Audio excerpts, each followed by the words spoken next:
Boa noite. Em nome da Igreja Batista Betel de Porto Alegre, nós queremos dar boas-vindas a todos os presentes aqui na nossa live. Também agradecemos a Clarice, que aceitou o nosso convite. A Clarice, podemos considerá-la de casa, ela já esteve conosco em outros momentos, com o nosso Ministério de Casais da Igreja. Ela, esposa do pastor Cláudio Ebert, já fizeram 2 retiros conosco, foram nossos palestrantes. A Clarice é colega da Roseli, faz parte do Instituto Filéu, e esse estudo, que eu considero um estudo científico, esse estudo excelente, Entre Honras e Mordidas, um título curioso, né? Nós tivemos o privilégio de assistir, a minha esposa, Elise e eu, no Instituto Filéu, e nos pareceu muito oportuno de trazermos aqui para o nosso ambiente esse estudo novamente. Então, bem-vinda, Clarice. Muito boa noite, precioso Martin, também a Igreja Betel de Porto Alegre. Muito obrigada pelo precioso convite. Para mim é uma alegria, uma honra falar aqui nesta noite sobre um tema tão importante que diz respeito a todos nós, e é uma grata satisfação estar aqui e conversar com o irmão. Então, esse estudo, ele é bastante, eu diria, ele tem bastante conteúdo. Então, nós estávamos conversando antes, e eu vou pedir a todos os que estão participando que podem fazer os seus questionamentos, a gente vai anotando, mas nós deixaremos para o final, porque nós necessitaremos aí de aproximadamente 1 hora para que a Clarice possa expor o conteúdo completo. Então, nós, ao final, teremos, então, alguns minutos para esclarecimentos, para respostas. Contigo a palavra, Clarice. Ok, muito obrigada. Vamos trabalhar nessa noite, né? Eu pediria que, se surgirem perguntas, ou mesmo algum comentário que surgira aí ao longo da palestra, que possam anotar aí no chat, e mais adiante a gente vai abrir um tempo, então, para a gente abordar um pouquinho essas dúvidas, esses comentários.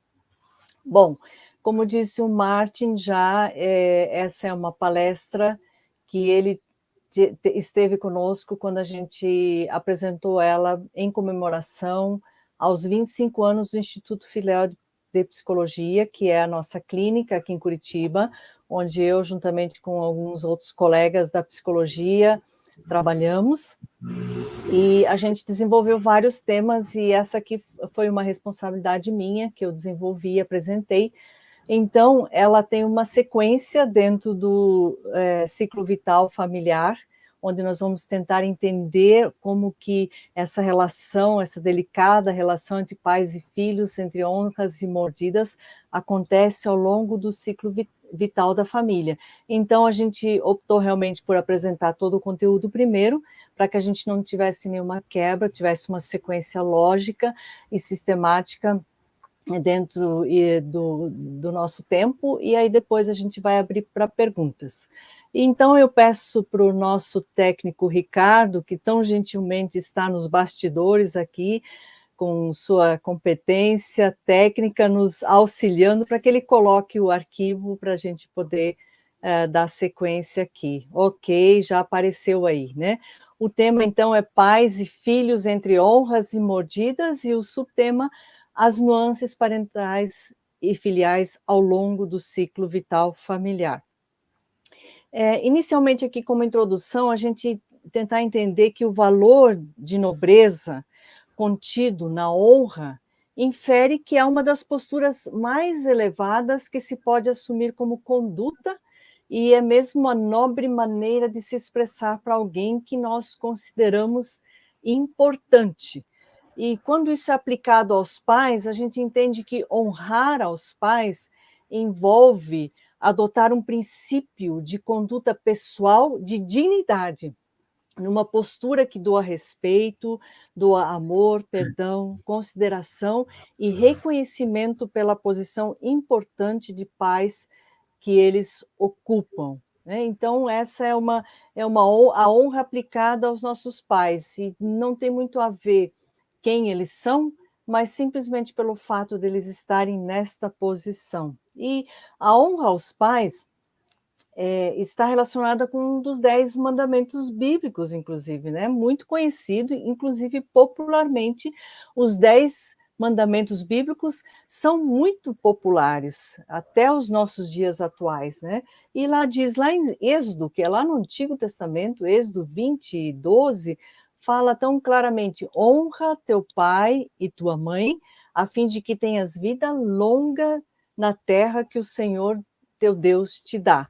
E ainda tem outros textos ainda também, que tem lá então no Novo Testamento, que tem lá em Efésios 6, de 2 a 3, que fala: honra teu pai e tua mãe, este é o primeiro mandamento com promessa, para que tudo te corra bem e tenhas longa vida sobre a terra. Novamente, essa questão da vida longa sobre a terra, né? E Marcos 10:19 ainda fala que você conhece os mandamentos: não matarás, não adulterarás, não furtarás, não darás falso testemunho, não enganarás ninguém. Honra teu pai e tua mãe. Então está de novo enfatizado aqui. E lá em Provérbios 20:20, que são os sábios provérbios do sábio Salomão, ele ainda alerta o seguinte: se alguém amaldiçoar seu pai ou sua mãe, a luz de sua vida se extinguirá na mais profunda escuridão. Então a gente vê aqui que nesses textos que eu acabei de apresentar para vocês aqui, que há uma sabedoria milenar embutida nesse mandamento e nesses textos, pois se mostra como uma prescrição da caminhada dos filhos.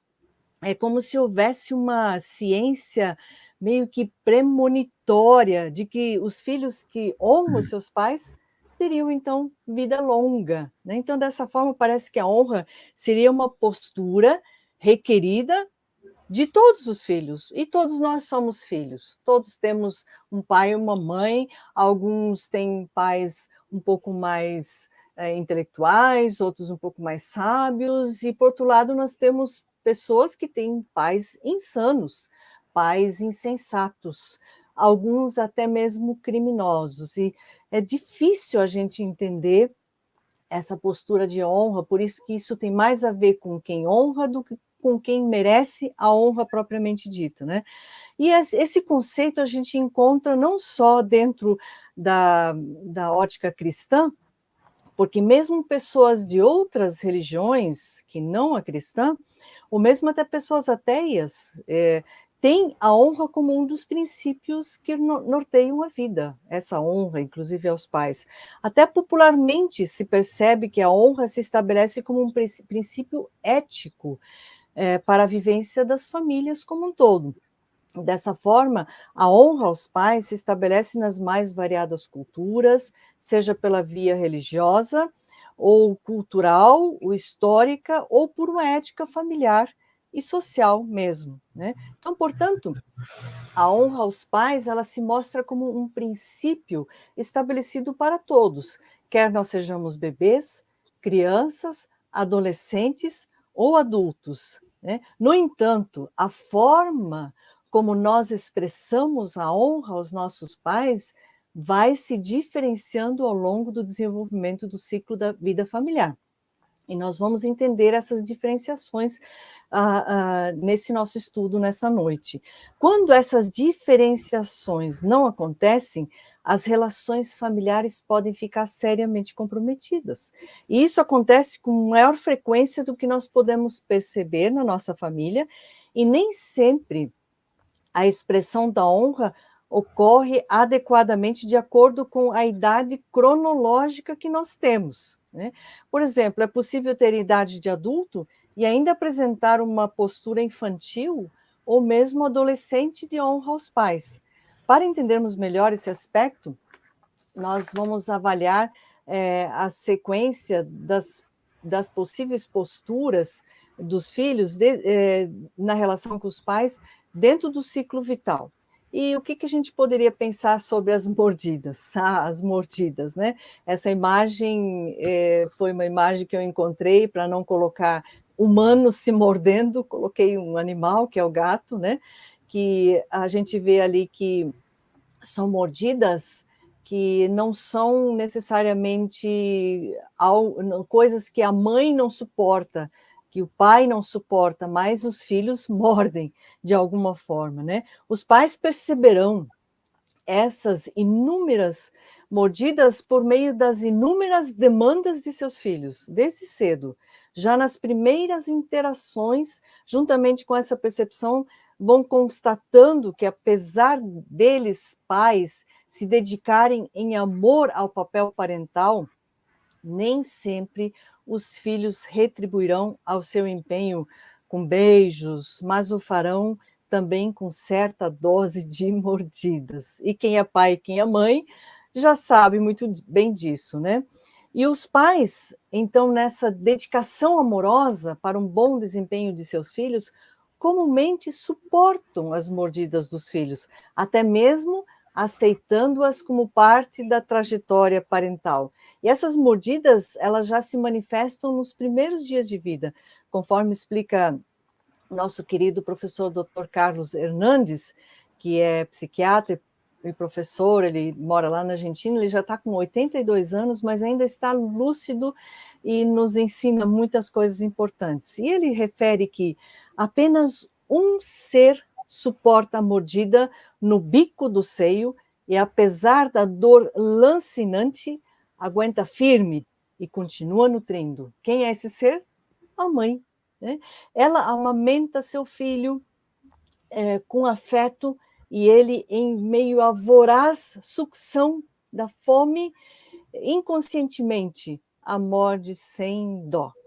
E juntamente com o professor Carlos, um outro colega nosso, o Dr. Carlos Catito, que é o nosso professor ali, o coordenador do Instituto Filhão, ele é psicólogo e professor também, ele diz que as mordidas no bico do seio materno podem representar uma metáfora para outras mordidas, que se estendem para as fases ulteriores, ou seja, posteriores ao longo de todo o desenvolvimento. E partindo da percepção desses dois professores, os tópicos relacionados às mordidas dos filhos peregrinarão também aqui no nosso estudo, assim como os tópicos em relação à honra, pelas fases do desenvolvimento humano, numa ponderação sobre as possíveis mordidas dos filhos aos seus pais na medida em que vão crescendo. Então, dessa forma, o estudo abordará a dinâmica familiar pela ótica das mordidas e das honras ao longo do ciclo vital familiar. E aqui tem um livro precioso que fala sobre o ciclo da vida familiar, que são as mudanças no ciclo vital familiar, de Betty Carter e Monica McGoldrick, e a gente pode tirar muitas percepções desse livro quando a gente fala sobre as etapas que uma vida familiar constitui ao longo do seu desenvolvimento. Primeiro é aquele lugar, naquele momento em que se sai de casa, quando nos tornamos jovens adultos e solteiros. Vamos adquirindo autonomia cada vez mais ao longo da vida, até esse ponto em que nós somos jovens adultos solteiros e saímos de casa pela independência. Também vem em seguida a segunda etapa, que é a união de famílias através do matrimônio, quando surge então um novo casal. Como terceira etapa é a família com filhos pequenos, depois vem as famílias com os filhos adolescentes, depois esta família tem os filhos que cresceram e envia esses filhos ao mundo para seguirem adiante, e depois nós temos como sexta etapa as famílias na terceira idade. Então, a gente percebe que a família ela não é estática, ela vai passando por várias evoluções ao longo da vida familiar, e cada nova etapa exige novas tarefas a serem cumpridas, novos posicionamentos, e a família, então, que estiver aberta ao crescimento, vai ser mais funcional. Aquelas que forem mais estáticas, mais rígidas, elas vão ter mais crises todas terão, mas as mais abertas ao aprendizado sofrerão um pouquinho menos, porque vão conseguindo, a cada nova etapa, crescer junto com os filhos, né? Então, em cada fase, as posturas de honra e as mordidas se mostram de uma forma diferenciada. Quando um bebê é bebê, tem uma postura de honra e algum jeito de morder diferente das posturas depois, mais adiante na infância, assim também nas posturas da adolescência e as posturas de honra e as mordidas também na vida adulta. Então, aqui o convite é para que todos nós possamos fazer uma avaliação em relação à nossa perspectiva de filhos, mas também em relação aos nossos filhos e também como foi toda a nossa trajetória até aqui de filho. Como é que foi na nossa fase de bebê, na nossa fase da infância, na adolescência? Como é agora na fase adulta, em que nós, de repente, temos já os pais idosos, né? Todos nós somos filhos e podemos avaliar como é a nossa postura de honra e, de repente, avaliar se, de repente, não estamos apresentando mordidas indevidas aí, né? Então, nós vamos começar aqui pela primeira fase, né, que nós vamos avaliar as posturas de um bebê. Como é que um bebê, ele honra os seus pais? Ele honra pela veneração. É muito bonitinho, a gente vê um bebezinho, quando ele olha para sua mãe, os seus olhos vibram, como nessa figura, nessa imagem aí, né? Então, o bebê honra seus pais lhes venerando. Quando vê os pais, especialmente a sua mãe, eles vê como seu tudo, seu ar, sua comida, sua vida, sua sobrevivência.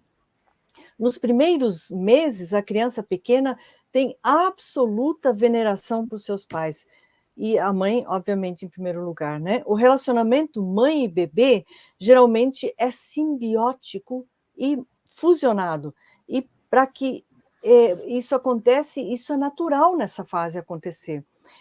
Para o bebê, a mãe é a sua alma, é o seu fôlego, é o seu ar, é a sua comida, é tudo. Ela é uma espécie de deusa para o bebê, ela é uma espécie de divindade, a qual o filho, bebê, venera de tal forma que não quer se desconectar dela nem por um minuto. O bebê depende totalmente da mãe nesse primeiro momento e do pai também, né? Os olhos vibram e o seu corpinho vibra quando sua mãe se aproxima. E quando se distancia, se sente inseguro e mesmo abandonado e chora compulsivamente. Dá até uma ansiedade de separação nesse tempo, porque é uma fusão, é uma simbiose e quando separa, dá uma sensação de abandono total. Nesse momento da vida, essa postura de honra é perfeitamente aceitável. No entanto, seria muito estranho se ainda aos 7 ou aos 8 anos de idade a criança ainda honrasse a mãe dessa forma. Pior ainda se honrasse dessa forma aos 13 anos, aos 15, aos 20, 30 ou mais ainda, né? A postura de honra ainda se apresentasse nessa simbiose, nessa veneração absoluta. A gente se visse um filho com 30 anos, todo estremecido e vibrante, com olhos e bracinhos e pernas, e aos 30 anos ainda vibrasse assim cada vez que a mãe se aproximasse, a gente diria, aqui tem alguma coisa estranha, tem alguma evolução que ficou pelo caminho, né? Salvo, obviamente, quando nós temos pessoas com alguma deficiência, mas aí é uma outra situação específica. Aqui nós estamos falando de situações mais gerais, né?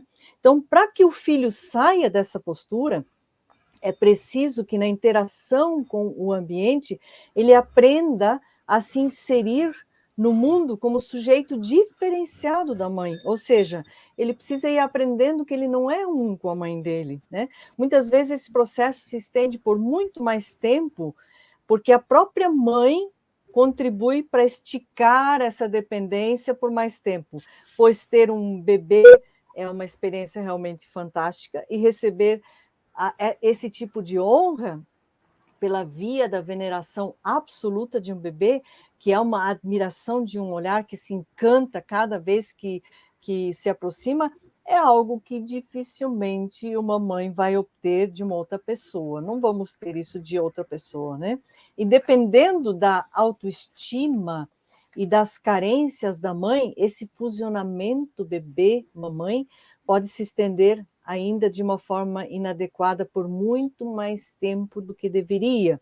A presença participativa do pai aqui é indispensável, pois será ele que vai ser o principal interventor para que esse processo de desfusionamento entre bebê e sua mãe possa acontecer de uma forma gradativa, amorosa, sem rupturas exageradas e sem traumas específicos aqui nesse momento, né? E como é que seriam as mordidas nessa fase do bebê? As mordidas são pelas sucções. Na dependência neonatal, as inábeis sucções se mostram em vorazes mordidas pela necessidade de sobrevivência. Aqui o filho, aos poucos, percebendo e aprendendo que a mãe aguenta suas mordidas e ela suporta pelo amor incondicional que ela tem por ele. Mesmo em dor, ela suporta e continua amamentando e nutrindo o seu filho até que sacie sua fome, seja de alimento ou seja de afeto. E o pai também será incluído como alvo dessas mordidas na medida em que gradativamente os filhos não mais as direcionam somente ao bico do seio materno, porque não é só ali que as mordidas serão direcionadas, ou seja, na caminhada de seu desenvolvimento, eles, os bebês, direcionarão suas mordidas para ambos, para pai e para mãe. E aí a gente vai para a próxima fase, a criança cresceu um pouquinho, agora não está mais na fase neonatal, já está mais na fase da infância.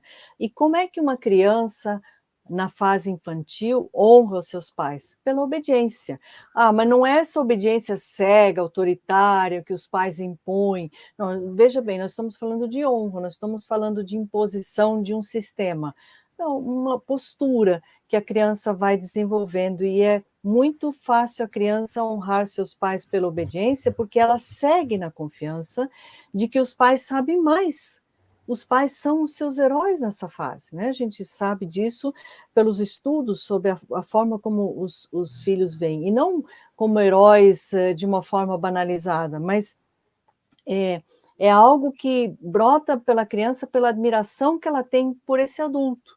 Então, obedecer aos pais é submeter-se ao estabelecido por eles, confiando que eles são mais maduros e por isso sabem muito mais da vida. É uma coisa que deveria ser óbvio, né? O pai e a mãe são adultos, são os adultos da relação e sabem mais sobre a vida. E os filhos, então, demonstram uma honra, uma confiança nisso pelos seus pais e obedecem eles. Pelo menos é o que se espera dos pais, que sejam mais maduros e mais adultos. Também são eles, né, por serem os adultos da casa, os responsáveis pelo funcionamento adequado do ambiente familiar, que haja afeto nesse ambiente, mas também que hajam limites coerentes e consistentes dentro do ambiente familiar. O equilíbrio entre afetos e limites gera segurança e facilita a expressão da obediência saudável. Uma obediência não cega, mas inteligente, e que favoreça a sensação de estar seguro ao seguir seus pais nesta fase da vida, justamente. Para as crianças, os pais são exatamente os grandes heróis, porque uma criança fica realmente impressionada com as habilidades que os adultos têm. Os pais fazem coisas incríveis por eles serem adultos, fazem coisas incríveis com o corpo, como eles conseguem correr, pular, dão colo, cozinham, pagam contas, compram comida, compram brinquedos, resolvem problemas na escola e tantas outras coisas que uma criança não consegue dar conta por conta do estágio da vida em que ela está, que ainda tem uma certa imaturidade, não tem tantas responsabilidades do adulto e também não tem tanta destreza motora como os adultos têm. Dirige carro, faz uma série de coisas, joga a criança nas brincadeiras, rola com a criança, faz coisas que a criança vai tendo confiança nos seus pais. Infelizmente, os pais da atualidade, né, os pais heróis da atualidade andam um tanto quanto cansados e estressados, o que os leva muitas vezes a serem anti-heróis, né? Isso é uma pena mesmo, né, uma perda, somando a isso uma fraca habilidade no exercício parental, fazendo surgir filhos agitados, manipuladores, controladores do ambiente familiar, o que dificulta justamente a postura de honra dos filhos, mostrarem posturas de honra e não conseguem obedecer aos pais porque tem essa vida incoerente, os pais estão mais para irmãos, para amigões, do que para pais realmente, né? Então, acaba às vezes invertendo esse jogo, acabam os pais honrando os seus filhos, ao invés dos filhos honrarem os seus pais pela obediência, acabam os pais, pela obediência, honrando os seus filhos, né? Então, filhos entregues a si mesmos podem se tornar extremamente agitados e assim podem transformar o lar num ambiente caótico. Isso acontece porque uma criança, ela ainda é muito imatura para sozinha estabelecer o controle de seus impulsos. Ela precisa de ajuda, e precisa de ajuda dos pais, dos adultos. Poderia aprender a controlá-los com a ajuda de pais responsáveis e coerentes. Então, os pais são os educadores de seus filhos, o que inclui o ensinamento da honra aos filhos, nessa expressão da obediência. E se eles não assumirem essa tarefa, os pais, é muito provável que ninguém mais vai assumir essa tarefa. Então, aqui, os filhos que aprendem junto aos pais e têm nos pais pessoas maduras, responsáveis, para gerar um clima emocional, um clima afetivo dentro de casa coerente, facilita toda essa postura a partir dos filhos na relação com seus pais. E as mordidas nessa fase? As mordidas. As mordidas, elas vêm por meio de toda hora enfatizar aos pais as limitações, porque quando você vê o outro, que é adulto, como herói, você vê esse adulto como um ser ilimitado, né? E no narcisismo infantil, as birras e as voluntariedades são as mordidas dos filhos que comunicam as insuficiências e limitações dos pais, porque os pais também são seres limitados, mas para um ser infantil, que está nessa fase do narcisismo infantil, este outro é uma fonte ilimitada de recursos, de cuidados, de provisões, e que quando de repente percebe que também tem limites, aí vem essa mordida: poxa, eu estou vendo você como você não vai me dar tudo que eu quero e tudo que eu preciso, e começa a morder aí, né? E vem essas mordidas vêm por essa demanda: me dá, me dá, me dá, me dá. É uma demanda constante para os pais, que são vistos como heróis, e como tais são percebidos como aqueles que tudo superam, tudo enfrentam, tudo resolvem e tudo suprem. E como insaciáveis sanguessugas de seus heróis, filhos podem exigir sempre por mais atenção, por mais colo, por mais afeto, leite, comida, brinquedo, tempo, mais uma história e o que mais tiver na ordem das necessidades e dos desejos. Isso é ilimitado, né? E só que os pais, então, são vistos também com suas limitações, e não só porque eles são limitados, mas porque não é saudável que as demandas, os desejos dos filhos sejam atendidos sem nenhuma limitação. A vida traz suas limitações e os pais precisam ajudar os filhos nisso. Então, as mordidas dos filhos em relação aos pais nessa fase da vida infantil geram dores, e muitas dores do cansaço nos pais. Mas, comumente, os pais as suportam resilientemente. Mesmo que haja cansaço, não desistem, mas continuam amando, acolhendo, aceitando e cuidando. E os pais assim o fazem porque têm um amor incondicional por seus filhos, assumem essa responsabilidade por amor. E assim os filhos vão crescendo. E aí nós temos a nova fase, onde os filhos estão, então, já na adolescência, né? Então, veja bem, a primeira fase neonatal, os filhos demonstram a honra pela veneração. Os pais são divinos para os filhos. Depois, na fase mais infantil, do narcisismo infantil, a honra é pela obediência, porque você tem um herói na sua vida, são os heróis e você os segue, você os obedece. É muito... esse olhar é muito forte da criança para com o adulto. No entanto, já tem uma quedazinha aí, né? De divindade você já foi para o lugar do herói, ou seja, ainda é bom, mas já deu uma queda, você já deixou de ser meio Deus na vida do seu filho, agora só um herói. Mas na fase da adolescência a coisa ainda muda. E aqui a honra vem pelos questionamentos. E aí, claro, né? Me questionam como que isso poderia ser honra? Sim, porque a sua criança, que antes era um bebê, depois se tornou uma criança, um infantil, ela está em pleno desenvolvimento do seu cérebro, da sua mente, do seu corpo e de tudo mais. E agora, na fase da adolescência, é claro que a gente poderia entender a adolescência ainda num âmbito um pouco mais aprofundado, só que aqui não é o objetivo da palestra, porque a adolescência ela tem uma amplitude muito grande, é dividida em três momentos, né, pela Organização Mundial da Saúde. Nós temos a primeira adolescência, a segunda e a final. Então, começa lá entre os 10, 12 anos e vai até os 20, 25 anos. Não tão estanque esse início, esse fim, né, mas é muito plástico esse momento. No entanto, esse período da vida do ser humano, isso aconteceu com todos nós adultos, e está acontecendo com os nossos filhos adultos, adolescentes, o cérebro ele vai ampliando na sua perspectiva abstrata. Cada vez mais a visão de mundo está sendo ampliada. E este mundo, que antes era tão redondo, tão seguro, junto desses heróis, de repente essa perspectiva de perceber o mundo com novos olhos, nascem muitos questionamentos. E nesse momento, o adolescente ele sinaliza para os pais que cresceu, por isso que é uma honra. Ser questionado para o filho adolescente significa que ele não está mais vivendo nem como um ser divino, nem como um herói, né? Mas até um meio anti-herói, meio doído para os pais nessa fase, né? Então, aqui a honra, o adolescente honra questionando. Nessa fase, a honra passa por certa turbulência, pois há certa desconfiança se pode realmente seguir internalizando os valores aprendidos dos pais até então ou não.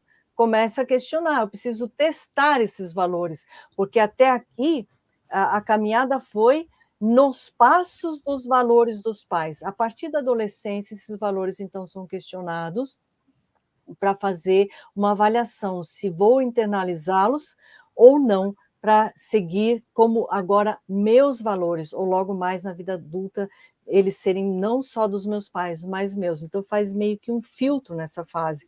E na adolescência, então, acontece esse fenômeno da definição da identidade. Por isso, os padrões de comportamento, as atitudes, os ideais, as ideologias, bem como as crenças e os mitos familiares que eles aprenderam com os pais, passam todos a ser testados. Então, é uma espécie de avaliação dos valores e dos padrões. E nessa fase, ocorre um certo conflito de fidelidade ou de infidelidade aos pais e os seus ditames. Será que eu vou sendo fiel, vou continuar sendo fiel, ou eu vou seguir infiel a isso e vou criar algo novo para mim? Vou crer em outras coisas que meus pais creem, etc. Né? E aqui tem muita subjetividade envolvida, não é tão consciente todo esse movimento. Né? Então, ao longo da fase adolescente, os filhos farão inúmeros ensaios para sua independência. E esses ensaios são mobilizados por um deixar pai e mãe gradativo, que são extremamente importantes para que o filho possa seguir o seu caminho distanciado dos pais, logo ali na frente, quando chegar na vida adulta. É um ensaio para esse lugar, para essa evolução. No entanto, pais e mães que insistem que seus filhos continuem lhe dando a honra como se fossem um bebê, que cada vez que chega perto dele, seus olhos, seu corpinho vibre só porque chegou perto, ou porque talvez, ou que talvez continuem honrando pela obediência, como se eles ainda fossem os grandes heróis da fase infantil, Talvez pais assim estejam, inclusive, trabalhando na contramão da independência dos seus filhos, né? Seguem muito confortáveis nesse lugar e muito limitados para o crescimento. Então, às vezes, alguns adolescentes optam por uma postura meio de infidelidade só para questionar, para dizer, não sou mais fusionado com você, mamãe, como eu fui quando eu era bebê, nem estou mais tão infantilizado assim como vocês, meus pais, esperam que eu esteja numa dependência infantil. Então, essa infantilidade, às vezes, aliás, esta infidelidade, às vezes, vai se estabelecendo por meio de posturas mal-humoradas, ou seja, ao invés de ter um bebê venerando, ou uma criança lhe vendo como um herói, agora vai ter um adolescente marrento, né, que não esboça qualquer sinal de bem-estar por estarem na companhia dos seus pais. E assim, se antes via os pais como heróis, agora os vê como pessoas mal adaptadas, que precisariam se reciclar, que estão desatualizadas e que precisariam evoluir. Chegam a achar que os pais não estão com nada, que não entendem nada do que eles estão passando. E assim se instalam muitas vezes sérios conflitos entre os pais e os filhos, né? E às vezes até se confunde um pouco o que é honra e o que é mordida. Mas a honra, basicamente entendida como um questionamento, para aqueles pais mais sábios, vão entender que estes questionamentos são convites ao diálogo e não ao confronto. Então, se os pais não entenderem isso com sabedoria, vão ter muitos conflitos com seus filhos adolescentes. Mas se os pais forem mais sábios, vamos sentar para dialogar, vamos abrir para muitas conversas. Aquilo que não souber responder, não sejam arrogantes, mas busquem saber, pesquisar e dizer para os filhos, olha, interessante que estou aprendendo com você alguma coisa que eu não tinha pensado ainda. Isso abre a sintonia para o diálogo. Então, os pais mais sábios entendem que eles não vão ficar para sempre uns seres divinos na vida dos filhos e nem como heróis permanentes, mas que eles vão passar por alguns testes aqui nesse momento, porque as mordidas, elas vêm pelas desqualificações. Então, nesse desencanto adolescente, as mordidas aos pais se mostram vorazes em contestações, porque agora, com o pensamento abstrato cada vez mais evoluído, como eu falei anteriormente, o adolescente adquire novas capacidades de avaliação nas relações e do mundo também. Diante da percepção do mundo como injusto, o mundo adulto é um tanto quanto injusto, corrupto e tudo mais, né? Então, diante dessa percepção vão surgindo angústias, grandes angústias às vezes, e que dentre elas especialmente está a angústia pela desilusão de que os pais não os protegerão das injustiças e penúrias para sempre, como era na fase infantil, onde se refugiava rapidinho no colo ainda do pai, nas provisões dos pais, no cuidado dos pais, então nessa relação mais de ninho, afofado, cuidado, para que possa ter tudo de uma forma protegida, e agora está gradativamente se antenando para a realidade de que estes pais não irão prover para todo o sempre, e não irão proteger de todas as injustiças que o mundo traz. E os pais passam, então, a serem vistos como incapazes, incautos, incultos e até impotentes, e recebem as mordidas das desqualificações. E aí, mesmo assim, apesar da dor, os pais aguentam as mordidas, aguentam, às vezes por meio de conflitos e brigas e muitas turbulências, eles aguentam ainda mesmo assim e continuam amando incondicionalmente, também em meio às turbulentas definições da identidade do período adolescente de seus filhos. E essas desqualificações doem muito para os pais, porque aqueles especialmente que se achavam os bacanas como pais, de repente tem um adolescente dentro de casa lhe desqualificando em absolutamente tudo, na sua crença, no seu gosto, no seu gosto musical, nas suas ideologias, em tudo.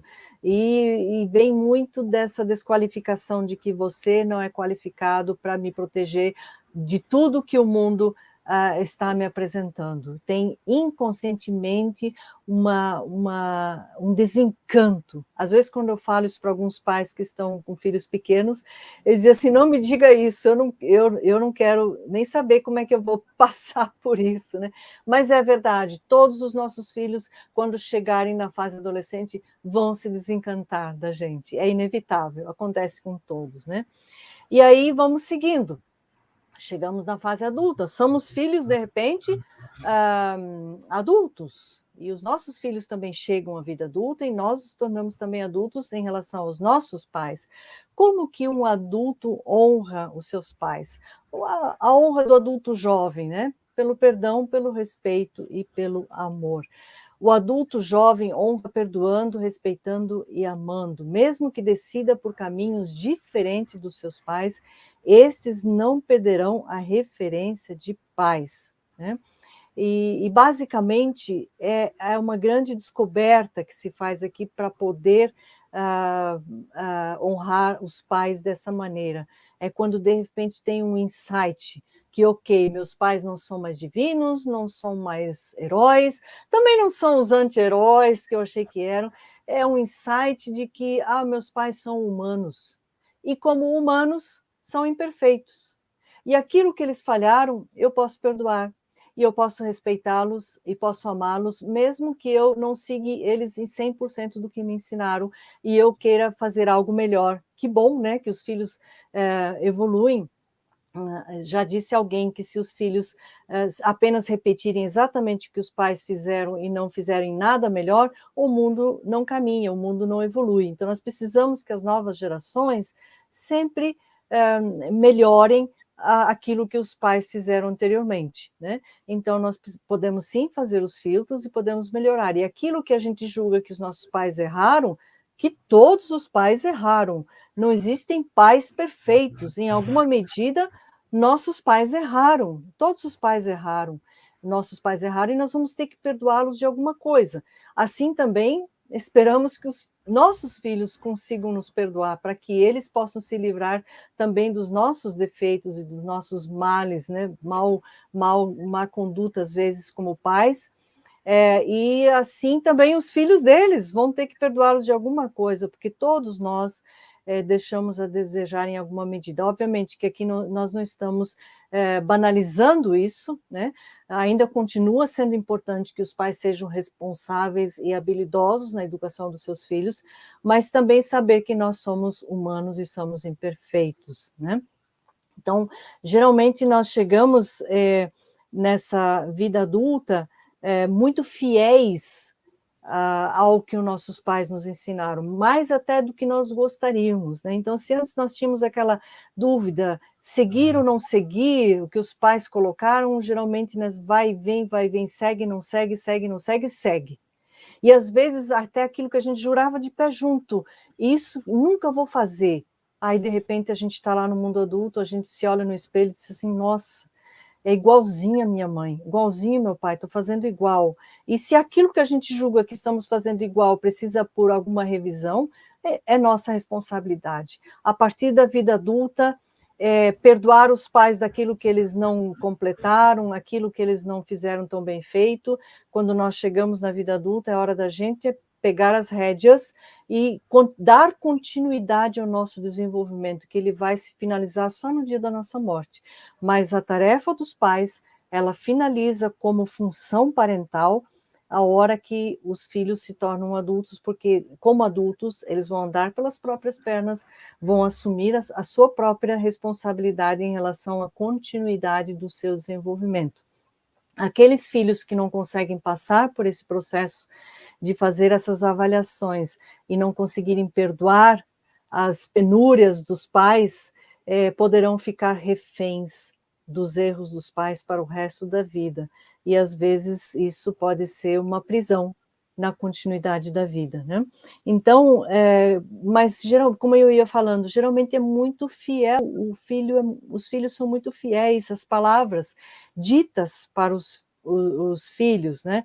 Por exemplo, pode gerar muitos desconfortos familiares quando um filho aceita aquilo que o pai ou a mãe falaram dele para ele, porque geralmente os filhos acreditam muito, e aquilo que às vezes foi dito na infância ou na adolescência pode ficar grudado dentro da interioridade do filho, como se fosse uma profecia maldita, como se fosse um mandato para a vida dele, né, a ser cumprido. Por exemplo, coisas que os pais às vezes dizem: você só me dá tristeza e preocupação, você é um irresponsável, você não presta, não gosto mais de você, ninguém gosta de você, Deus não gosta mais de você, ai, você vai para o inferno, você não serve para nada, você só dá despesa, você não faz nada direito, você é um burro, uma burra, você é um desajeitado, você é feio, você não vai dar nada na vida, e assim por diante. Às vezes os pais, no meio de raivas, de muitos desconfortos, acabam falando coisas para os filhos e que soam para o filho como um mandato para eles. E olha só que interessante, o que pode acontecer na vida dos filhos se eles forem fiéis e obedientes às palavras que os pais dizem, né? Imagina que aquela criança que ouviu do pai: você não vai ser nada na vida. Se ele seguir fielmente, obedientemente, como uma criança, como na infância, para a vida adulta, e não se tornar nada na vida adulta, de repente nós podemos ter uma pessoa com 30, 40 anos que continua presa a uma honra da fase infantil e segue fiel e muito obediente ao que ouviu dos seus pais, e realmente pode, de repente, não dar certo em nada na vida. E as coisas só pioram quando o pai ou a mãe, ainda diante disso, olham e não assumem uma responsabilidade, ainda dizem de uma forma arrogante: eu já sabia que ia ser assim. Eu, quando já era um menininho, um molequinho, eu já vi que não ia dar certo nada na vida, né? E não consegue perceber que, na verdade, ele fez parte do processo de construção desse filho não ser nada na vida. O filho acreditou fielmente no que o pai e a mãe falou para ele, né? Então, portanto, para ser fiel ao papai ou à mamãe, ele tem que ser ninguém na vida. O único jeito talvez é ser talvez infiel a esse mandato, né? Contestar este mandato dito pelo pai, né? E dizer assim: não, eu não vou seguir isso, a sua visão sobre mim está equivocada e eu vou ser alguém na vida. Mas isso só se consegue fazer na vida adulta, com, às vezes, terapia ou com alguma resiliência interna, porque é muito difícil, é muito comum nós todos seguirmos com uma certa fidelidade aquilo que os nossos pais nos falaram, e aí a gente precisa assumir a responsabilidade, quando nós chegamos à vida adulta, de dizer assim: ok, se você, de repente, é um desses filhos que ouviu o pai dizendo você não vai dar nada na vida, de repente dizer assim: eu perdoo você por esta palavra, e eu lhe respeito, eu lhe amo, mas eu vou fazer diferente, eu vou dar alguém certo na vida, e assume esse processo de continuidade do seu crescimento, né? Isso é muito importante. Então, o respeito aqui, a honra nessa fase, ela é funcional quando se distancia da fase infantil, de lá primeiro, né, de venerar, na fase neonatal, depois a fase infantil, e também da fase adolescente, que não fica mais eternamente contestando. Sabe que às vezes é possível a gente fazer 30, 40, 50, 60 anos, se está cuidando dos seus pais que já têm 80 e poucos anos, e ainda se está contestando e questionando como se estivesse na adolescência. Não conseguiu avançar, porque não conseguiu amadurecer, estacionou. Então, ainda tem coisas muito mal resolvidas ali, né? Para entrar no mundo adulto, é preciso passar por esse processo de ressignificação, para estabelecer um papel de igualdade, de adulto para adulto, agora os filhos adultos com os pais adultos. Obviamente que a honra passa pelo respeito, por eles terem mais experiência na vida, por conta da faixa etária, por terem vivido mais, mesmo que tenham tido experiências diferentes das que a gente queira ter, mas eles merecem um respeito por conta disso, né? E esta é a mais alta honra que se pode dar aos pais na vida adulta, quando nós podemos dizer a eles algo mais ou menos assim: muito obrigado, muito obrigada, vocês fizeram um excelente trabalho. Me tornei uma pessoa capaz de me autogerenciar financeiramente e afetivamente.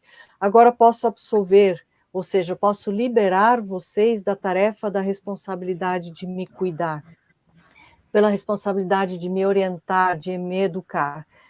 Sigo como um adulto, honrando vocês pelo que fizeram ao me educar para ser autônomo e responsável diante das minhas escolhas e das minhas posturas. Vocês podem se deliciar com o resultado de seu empenho de pais em todos os anos que eu fui criança e adolescente. Sei que não foram perfeitos e perdoo naquilo que não foi tão bem. E mesmo que eu escolha fazer algo diferente do que vocês fizeram, eu seguirei grato, amando, respeitando e considerando vocês como meus pais preciosos, lugar que terão em meu coração para sempre. Esta é a honra do adulto aqui que vai honrar pelo perdão, pelo respeito e pelo amor. Então, a honra aos pais na vida adulta não se dá mais pela função deles em cuidar, prover e educar. Esta função já terminou, que exige tanto, né, a obediência dos filhos como se ainda fossem crianças imaturas, incapacitadas do cuidado pleno de si. Mas se configura, então, por meio do amor, do perdão, do respeito e pela consideração e referência de pais que tem e que permanecerá para sempre. Mas e as mordidas? Né? Aliás, tem mais um item aqui que eu já estava pulando, né? Que é a honra do adulto de meia idade. Além do perdão, do respeito, do amor, também ainda entra o cuidado. Quando chega naquela faixa da vida familiar, na fase da família familiar, onde os pais não podem mais permanecer sós, porque eles têm ou alguma debilidade ou por conta da própria idade. E aí entra também a honra pelo cuidado, né? O adulto de meia idade, então, honra perdoando, respeitando, amando, e inclui também a provisão do cuidado dos pais na velhice.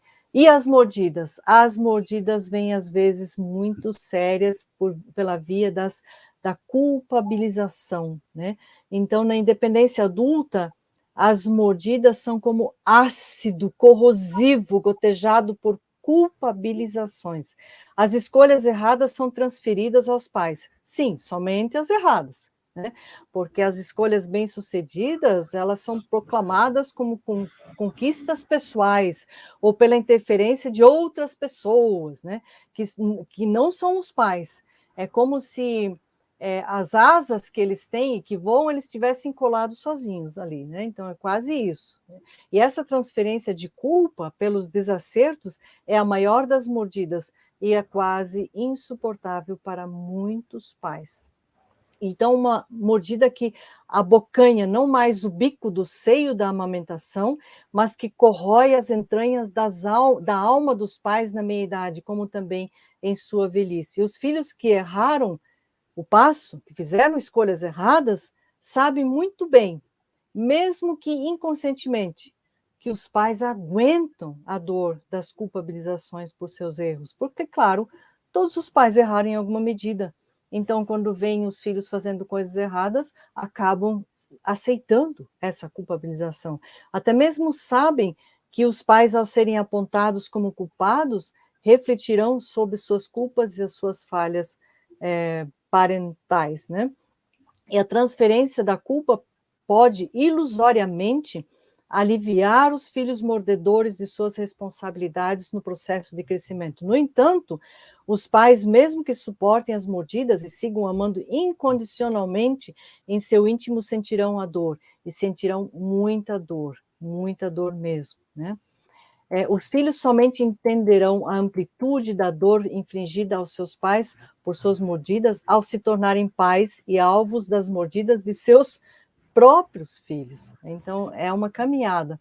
E os filhos que conseguirem evoluir ao ponto de perceberem os seus pais como humanos imperfeitos, trocarão suas mordidas por mais beijos, né? E aí para aquele campo de batalha da vida adolescente, daquela expectativa infantil das provisões plenas e do amparo de todas as dificuldades da vida, e também dessa proteção divina da fase neonatal. E acaba acolhendo, perdoando os pais que são também imperfeitos. Felizes são os filhos que conseguem perdoar seus pais por suas influências, aliás, por suas insuficiências, por essa descoberta, e qualificá-los por suas suficiências, porque terão as duas coisas, né? Então, aqueles filhos seguirão mais felizes, sem estarem reféns das insuficiências dos pais, e também poderão qualificar mais as suas suficiências. E, por outro lado, felizes são os pais que recebem essa graça também de seus filhos. Essa é uma caminhada dupla entre pais e filhos, permeada por honras e mordidas, e faz parte de todos nós, em certa medida. Eu não sei o quanto de vocês puderam se identificar, não sei se de repente tem alguma pergunta que vocês poderiam nos fazer, e eu vou aqui, então, devolver a palavra para o nosso querido Martin, para ele dar sequência aí para a gente ainda finalizar com algumas ponderações. Por favor, meu querido Martin. Clarice, claro que a gente se identifica com várias etapas, né? Eu deixei tu falando, tive vontade de intervir mais de um momento, mas como eu sei que havia muito conteúdo para passar, obedecemos a orientação de ficarmos quietinhos até que tu concluísse, mas exige muita compreensão, exige muito amor em todas as fases de todos os envolvidos, né? Porque a gente fala muito da fase adolescente, a fase adolescente dá muito trabalho para a gente, pais, mas é importante a gente ouvir que faz parte do processo saudável os conflitos, as brigas, entre aspas. Claro que tudo depende de como é que a gente vai encaminhar, como tu colocasse, o diálogo é fundamental, mas o jovem adolescente, ele precisa nos confrontar, né? Até porque ele está nessa crise de realidade, e a quem que ele vai buscar socorro? É conosco, pais, né? Então, esse tipo de briga, porque a gente gostaria que o filho fosse obediente nessa fase adulta, nessa fase adolescente, que o filho nos obedecesse em tudo, mas não é saudável que ele nos obedeça em tudo. Ele precisa também pedir socorro, ele precisa gritar por ajuda, e surgem os confrontos, né? Então, a gente tem que entender isso aí.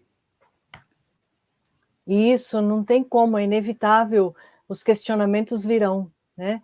E a perspectiva da vida familiar deve ser compreendida pela proposição contínua e constante do crescimento, da evolução.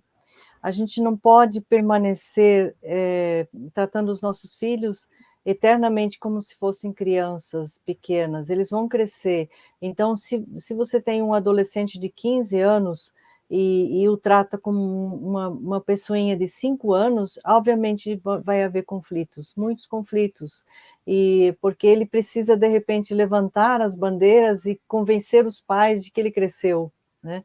E às vezes os pais nem se deram conta o quanto que cresceu, o quanto está conhecendo do mundo, o quanto está absorvendo, né, do mundo, ampliando a sua visão de mundos, a forma de inserir nele, e gera muita angústia às vezes, porque as grandes narrativas sociais são questionadas na nossa sociedade como um todo, e isso tem um impacto muito específico ainda para a vida do adolescente, que está precisando se reinventar, se definir em sua identidade, fazer suas escolhas, valores e tudo mais, profissão, questões ligadas a eu construo uma família, não construo, ou então, às vezes, no meio da angústia, acaba ficando muito tempo no ninho paterno e materno, nesse ninho tão envolvente, né?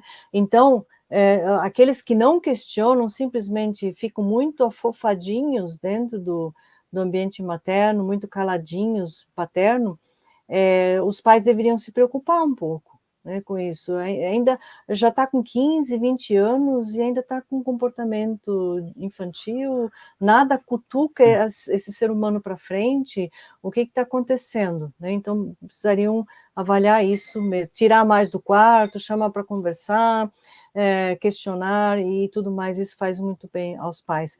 E é um processo de aprendizado, é muito, o tempo inteiro. Então, os pais, às vezes, que já se sentem especialistas numa determinada faixa etária, eles, de repente, se veem novamente diante de uma situação, uau, essa fase eu não entendo nada, eu preciso correr atrás, eu preciso buscar conhecimento, eu preciso buscar saber, e às vezes precisa buscar ajuda profissional, às vezes precisa ler algum livro, fazer algum curso de pais, né? Não dá para ser pai e mãe sem nunca estudar nada sobre isso, não dá. Precisamos aprender o tempo inteiro. E importante que, se nós não vencemos cada etapa, é esclarecedor o que tu colocasse, porque se a gente não conclui cada etapa, o problema vai ficando para a seguinte, né? Porque a gente vê, isso aí eu acho que todos nós que estamos aqui acompanhando, participando desse assunto, nos identificamos. É muito comum a gente ver um adulto de 20, de 30, de 40, ainda culpando o pai, ainda condenando o pai ou a mãe numa atitude adolescente, né? Se vê claro que ele ainda não conseguiu superar essa fase adolescente ao ponto de perceber, o meu pai e a minha mãe não é perfeito e eu vou ter que me superar para eu fazer a minha caminhada independente das mazelas do meu pai ou da minha mãe. Isso é muito comum a gente ver, né? Muito comum, e é um risco para todos nós, né? Porque essa dependência dos pais é um lugar confortável, depender dos pais, é muito confortável.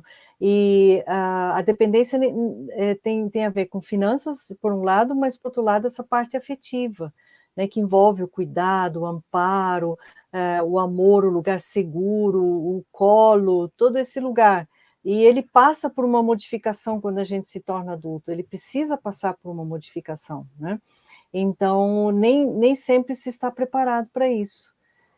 E aí acaba, de repente, se culpando os pais para o resto da vida, e muitos, inconscientemente, fazem os pais pagarem as contas para o resto da vida, inclusive financeiramente, por conta de uma espécie de retaliação de um movimento que eles não fizeram muito bem feito, e é como se os pais devessem pagamentos, né, ou financeiros ou afetivos para o resto da vida, e não sai disso, e não percebe o quanto está refém desse universo todo, e não consegue ele próprio evoluir, crescer a partir de uma própria responsabilidade, uma autorresponsabilidade. E nós todos somos adultos, sabemos o que isso significa, como isso é importante, né? E a gente depois, na lida com os nossos pais idosos, que é uma outra fase, vejo muitas vezes filhos adultos cuidando dos pais idosos, mas também com muita rispidez, muita raiva, como se fosse um adolescente cuidando de um idoso, né? Brigando o tempo inteiro,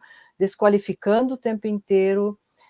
Então, também é um processo muito mal resolvido, de não conseguir enxergar que aquela pessoa está na fase avançada da vida, que ela só precisa do filho para finalizar com dignidade a sua vida, a sua existência. E, por outro lado, tem os pais também, que envelhecem, ficam idosos e não conseguem sair desse lugar de agora eu aceito a honra do meu filho, minha filha, que vem me cuidar, porque não abre mão do mando. Nunca abre mão do mando. Às vezes se mudam para a casa dos filhos casados e querem continuar liderando aquela casa e não conseguem também evoluir, fazer uma ressignificação da vida para esse momento. É um novo estágio de vida. Então, todas essas novas fases que a gente vai entrando, a gente fica mais leve quando a gente organiza e reorganiza cada fase de uma forma funcional, a gente vai ficando mais leve, a gente vai evoluindo. Quando a gente não faz esse processo de forma adequada, a gente vai ficando preso, amarrado, né, e vai andando pela vida e amarrado com fases anteriores da nossa existência como família.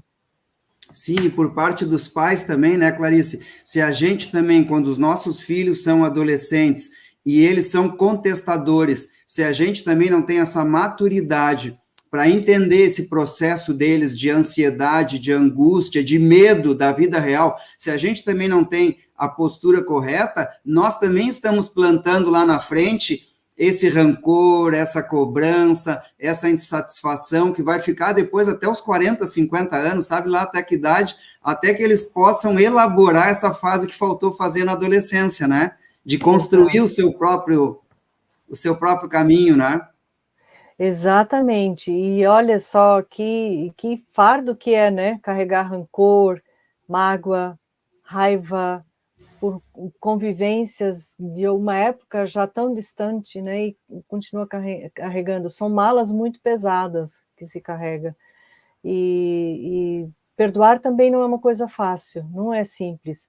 E perdoar não é simplesmente dizer você não errou e está tudo absolvido, não é isso, mas é se desvencilhar de cargas tóxicas que, de repente, a caminhada da vida foi semeando, foi colocando, por inabilidades maternas, paternas, né, por faltas em algum momento, e aquilo vai agregando uma toxicidade na psique da pessoa, no interior da pessoa.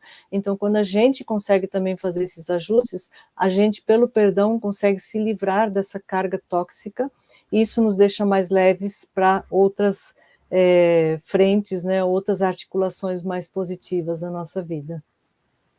Certamente, porque a gente não consegue ser perfeito em cada fase, né? Todos os envolvidos, a gente não consegue. E o grande remédio aí é o perdão, né? Muito.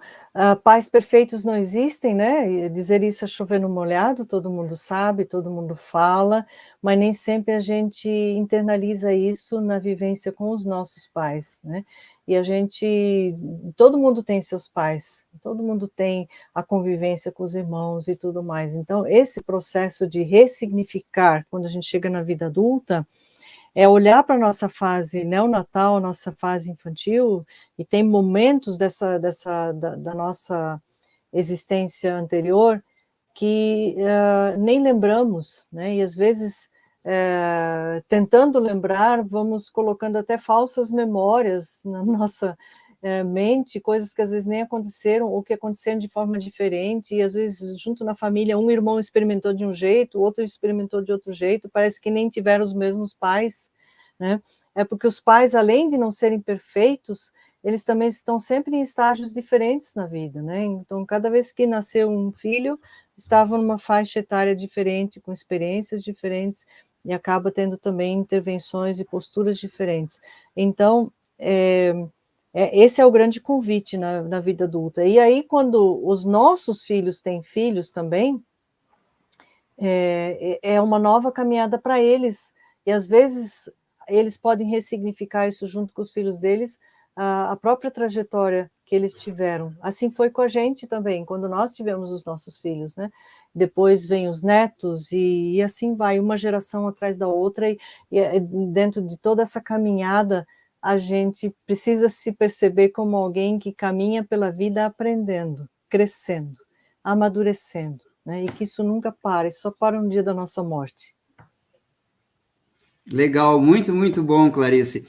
E todas essas fases, elas geram ansiedade a cada mudança, elas geram desconforto, não é tudo bonitinho, perfeito, numa boa, de cada fase que a gente vai, né? Mas o importante é que a gente, como família, nós aqui, eu que já sou sexagenário, né? O importante é que em cada fase da vida a gente não perca a intenção de caminhar juntos, a predisposição para perdoar, para ser perdoado, que a caminhada juntos permaneça e seja sempre motivadora, né? Isso mesmo, essa é a grande deixa da vida, né? A vida familiar é o nosso laboratório social mais significativo, né? É o nosso primeiro, é onde a gente tem a primeira percepção das pessoas, da nossa rede de relações, e ao longo da vida também é o mais significativo, porque ali é onde a gente vai se construindo pessoa, constituindo identidade, onde a gente vai diferenciando o eu do tu, o nós, quem é você, quem sou eu, e tudo isso acontece dentro da família. Então, todos os outros espaços serão muito significativos, obviamente, mas nenhum se compara a esse ambiente, esse contexto familiar que está conosco, mesmo depois de nós já termos voado do nosso ninho, materno e paterno, ele continua internalizado aqui, e a gente vai levar aprendizados, tanto os bons como os ruins, né? E a gente vai fazendo os filtros ao longo da vida. Muito, muito legal. Clarice, 1h11, já estourou o nosso tempo. Eu vou deixar aqui para ti a tua palavra final e logo vamos encerrar. Tá certo. Quando a gente fala de temas como esse, né, pais e filhos, a ideia é trazer esperança para a vida familiar, né? Não é trazer peso, não é trazer desesperança, mas é saber que a nossa família, mesmo com suas agruras, vamos dizer assim, as suas dificuldades, se nós soubermos aproveitar esse contexto como um lugar de crescimento, de amadurecimento, a gente vai ter interações mais saudáveis, mais positivas, onde a gente pode reconhecer que o outro é o outro, eu sou eu, mas que nós podemos viver uma relação positiva, seja entre pais e filhos, na relação pais com filhos, ou filhos com os pais, e sempre entender que podemos ter esperança nessa construção. E se não tiver jeito, não tiver luz no fim do túnel, como se diz no popular, não hesitem em buscar ajuda, né? Existem profissionais adequados para isso, ou às vezes amizades que podem ajudar, ou um conselheiro, na igreja temos bons conselheiros, ou um profissional da saúde relacional familiar também. Então, mas o importante é a gente conseguir ter saúde na família o máximo possível, né? Sabemos que não será perfeito, mas não desista da sua família. Não desista. Se tiver que pedir perdão, peça. Se tiver que perdoar, perdoe. Se tiver que conversar, olho no olho, faça isso, né? Com exceção de pessoas que têm algum grau de psicopatia ou um narcisismo muito grave, com exceção desses perfis mais extremos, a grande maioria das pessoas aceitam convites para sentar à mesa e conversar, olhar no olho, trocar umas ideias, perdoa também, buscar o perdão, reconhecer falhas, agregar algum conhecimento conjunto com a família.